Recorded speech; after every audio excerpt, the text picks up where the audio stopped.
¿Qué tal, mis amigos de Dumas Informa? En las últimas semanas hemos observado todo el debate acalorado que hay sobre la entrada de ciertos personajes políticos al Parlamento centroamericano. Algunos dicen que, bueno, corrieron rápidamente a refugiarse, otros se postularon para presuntamente no ser investigados por la justicia ordinaria de algunas acusaciones que se le han formulado, ¿no?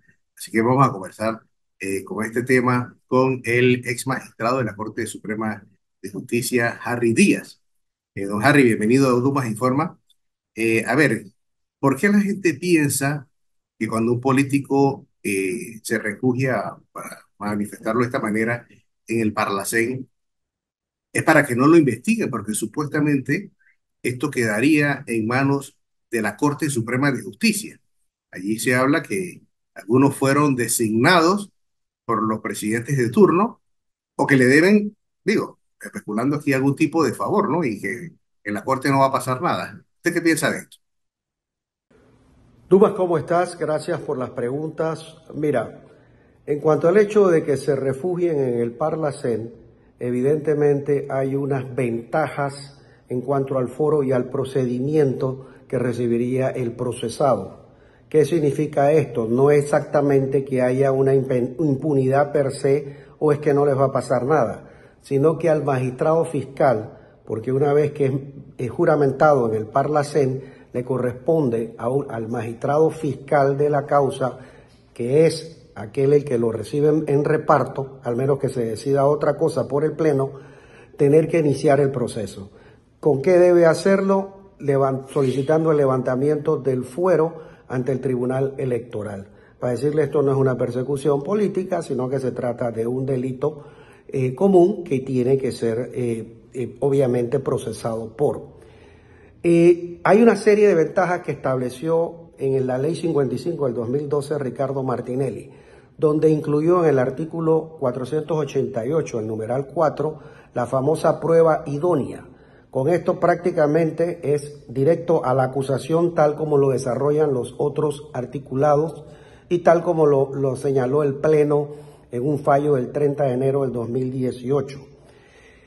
No solamente necesitas la prueba idónea, sino que recordemos también que el artículo 495 del Código Procesal Penal señala que necesitas una mayoría calificada para poder encontrar culpable al diputado que se esté procesando. Fue el caso de Arquesio Arias, que evidentemente, aunque hubieron 5 magistrados de los 9 que consideraban que era culpable, lamentablemente se necesitaba una mayoría calificada, que es un absurdo total, es un despropósito con la administración de justicia, y esto es uno de los tantos fueros que hay que eliminarle a los diputados.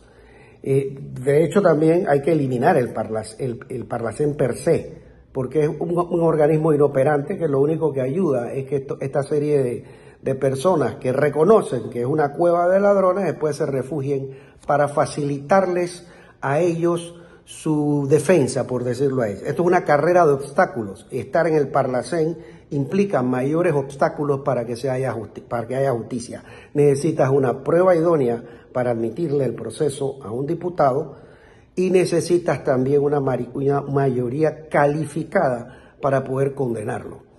Dos tercios, es decir, 6 de los 9 magistrados.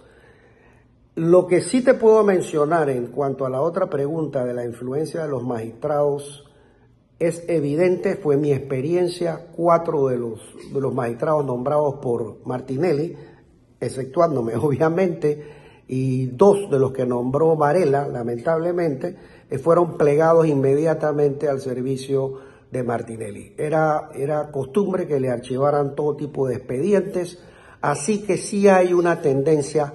No te puedo hablar de los nuevos magistrados porque no me ha tocado ninguna experiencia directa de ellos con el Pleno, pero sí puedo decir que sucede. Fue el nefasto caso de nosotros, donde la mayoría de los expedientes que le llegaban a Martinelli y a varios diputados eran sencillamente archivados. Así mismo es. Cuéntenos también, ex magistrado Díaz, el tema este del proceso que tiene la Corte para investigar a alguien de Parlacén. Eso toma mucho tiempo. ¿Cómo es este asunto? Bueno, ¿cuánto va a demorar un expediente en el órgano judicial, eso nunca se va a saber. Pero todo va a depender siempre de quién es el magistrado fiscal y la intención o no de hacer justicia como Dios manda. Así que ya veremos, pero siempre esto es un aspecto muy subjetivo. Hay algunas personas que le imprimimos siempre un trámite diligente, como debe ser en la administración de justicia, sobre todo casos de alto perfil, y otras personas que por algún interés sencillamente lo dejan reposando, marinando en el despacho. Así que todo va a depender de cómo va a tramitar el magistrado fiscal la causa. Lo que se ha manifestado también que de proceder a realizar algún tipo de investigación en la Corte Suprema de Justicia, y si ésta va avanzando, entonces lo que hace la persona investigada que renuncia al Parlacén y su caso debe ir entonces a la justicia ordinaria. Bueno, Dumas, efectivamente, esa es una de las formas de manipular la administración de justicia desde la perspectiva de ser un diputado. Recordemos en el caso Pinchazos, cuando ya Martinelli veía la etapa finalizada de la fase intermedia, que duró 6 meses en ese periodo, sencillamente lo que hizo para que no ser juzgado por la Corte fue renunciar al Parlacén y por ende debía restablecerse el procedimiento en la vía ordinaria. Sin embargo, la Corte determinó en ese momento, y todo va a depender de cuán avanzado esté el proceso, que ya se había cumplido la fase intermedia y que por ende se iría el expediente solo para cumplir la fase de juicio oral, que es la última fase, dentro del expediente de Pinchazos. Evidentemente, esta maniobra la pueden usar cualquiera de los diputados, renunciar a su curul, y con ello tendría entonces la Corte que perder competencia e irse al procedimiento ordinario, que sería en esta carrera de obstáculos otro obstáculo más que ellos pueden manipular. Por ende, independientemente de que nosotros no salgamos del Parlacén, lo que sí puede hacerse por medio de ley es eliminar el fuero que tienen los diputados del Parlacén, porque en realidad ellos no son diputados nacionales. Y eso habría que diferenciarlo si es que todavía no se pretende salir del Parlacén. El mecanismo de salir del Parlacén es bastante sencillo. Lo dicen los propios tratados, tiene que solicitarle al propio organismo su intención de retiro. Lamentablemente en el tiempo de Endara, obviamente habíamos pasado una invasión, una intervención, como lo quieran llamar, y se estaba reconstruyendo el país. Nadie se le ocurrió hacer una cláusula de reserva en la cual le permitiera al país, a nuestro país, salirse en la misma forma en que entraba, es decir, por voluntad propia.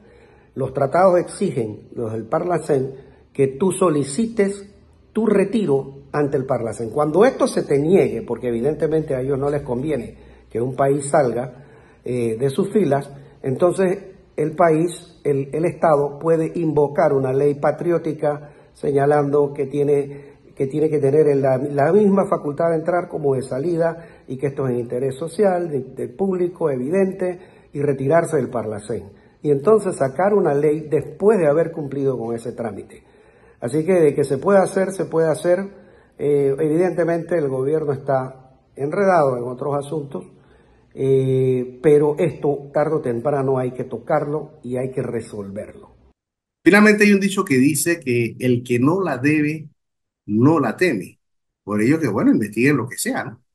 Pero también otros han manifestado que la justicia se le aplica al personaje que sea y de acuerdo al momento político que está viviendo. ¿Usted qué opina? Evidentemente, Dumas, yo concuerdo contigo, el que no la debe, no la teme. Todas estas personas que hablan mal del Parlacén y después se van a refugiar, ¿qué es lo que están buscando? Obstáculos para que no sean procesados. Esa es la realidad.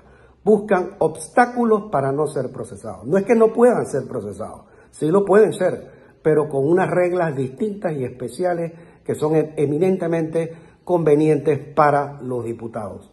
Como ya te mencioné, la del 495 que exige una mayoría calificada, o la del 488, que implica una prueba idónea para poder admitir el expediente.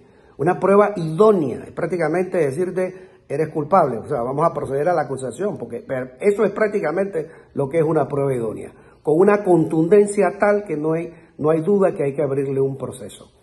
Y evidentemente también una ley del 2013, la ley 35, si no me equivoco, donde Martinelli también redujo a la mitad el periodo del tiempo de la prescripción de la acción penal, algo que también opera muy en favor de los diputados y que por eso ellos le dan largas y le dan largas, muchas personas le dan larga al proceso buscando de alguna manera la prescripción.